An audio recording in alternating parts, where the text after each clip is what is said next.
నా మొగుడే కదా. అంతే కదా. ఇప్పుడు నా పిల్లతోటి నేను ఉంటాను. ఇప్పుడు నేను షూటింగ్లు చేసుకోవాలి, నేను బతకాలి. నా పిల్లని ఎవరు చూసుకుంటారు? అంతే కదా. నా పేరెంట్స్ అస్సలు పట్టించుకోరు, దే డోంట్ కేర్. మరి నేను ఆడపిల్ల, ఎవరి దగ్గర నమ్మకంగా నేను వదలాలి? సరే, ఎవడైనా నన్ను ఇష్టపడతాడు. నా బేబీకి ఫాదర్ చూసుకున్నట్టుగా ఫాదర్ ప్రేమ ఎవరు ఇస్తారు?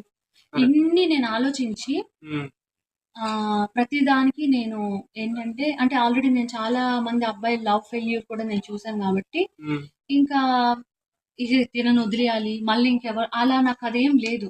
ఎందుకంటే రియాలిటీగా ఉన్నప్పుడు అంతా నాకు ఫేకే తగిలింది. రియల్ గా ప్రేమగా ఉండే పర్సన్ అనేది నాకు దొరకలే. తిను అని అనుకున్నా. అంటే డివోర్స్ చాలా సార్లు డివోర్స్ దాకా వెళ్ళాము, లాయర్ కి ఫీజు ఇచ్చాము, డివోర్స్ అప్లై అదంతా జరిగింది. మళ్ళీ ఎక్కడో ఒక చిన్న పాయింట్ ఆలోచిస్తా, చేసుకున్నాం ఏదో పెళ్లి, సరే ఉందా,